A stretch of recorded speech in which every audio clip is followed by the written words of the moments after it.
Winston Smith is a member of the ruling party in London in the nation of Oceania. Winston's home, work, and everywhere he goes is being watched by the party. They watch him through telescreens. Everywhere he looks, he sees the face of the party's seemingly omniscient leader, a figure known only as Big Brother. The party controls history and language within the country. Currently, the party is forcing the implementation of the language called Newspeak, which attempts to prevent political rebellion by eliminating words related to it. Even thinking rebellious thoughts is illegal, such as thought crime is in fact the worst of all crimes. As the novel opens, Winston feels frustrated by the oppression and rigid control of the party. This prohibits free thought, sex, and any thought of individuality. Winston secretly dislikes the party and has illegally purchased a diary in which to write his secret thoughts about the party. He has also become fixated on a powerful party member named O'Brien, whom Winston believes is a secret member of the Brotherhood, which is a mysterious legendary group that works to overthrow the party. Winston works in the Ministry of Truth. This is where he alters historical records to fit the needs of the party. He notices a co-worker, a beautiful and dark-haired girl, staring at him. He worries that she is an informant who will turn him into the thought police. He is troubled by the party's control of history. The party claims that Oceania has always been allied with East Asia in a war against Eurasia. But Winston seems to recall a time when this was not true.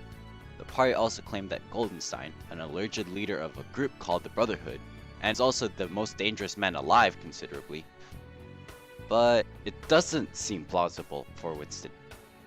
One day, Winston receives a note from the dark-haired girl that reads, "I love you." She tells him her name, Julia, and they began a covert affair. They were constantly looking to not get caught from their love affair by being extra precautionary. As Winston's affairs with Julia progresses, his hatred for the party grows more and more intense. At last, he receives the message that has been waiting for him. O'Brien wants to see him. Winston and Julia travel to O'Brien's luxurious apartment. As the members of the powerful inner party, O'Brien leads a life of luxury that Winston can only imagine. O'Brien confirms to Winston and Julia that, like them, he hates the party, and says that he works against it as a member of the Brotherhood.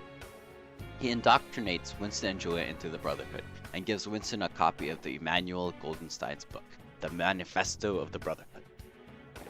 Winston reads the book of several forms of class-based 20th century social theory to Julia and himself.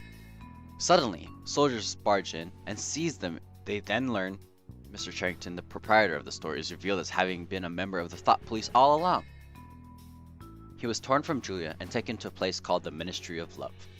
Winston finds that O'Brien, too, is a party spy who simply pretended to be a member of the Brotherhood in order to trap Winston into committing an open act of rebellion against the party.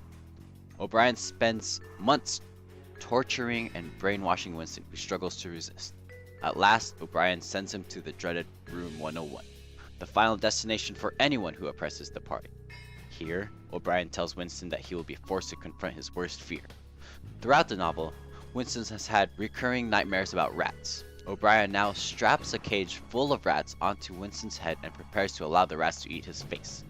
Winston snaps and pleads with O'Brien to do it to Julia instead of him. This is what Brian wanted all along, for him to betray his most prized possession, Julia.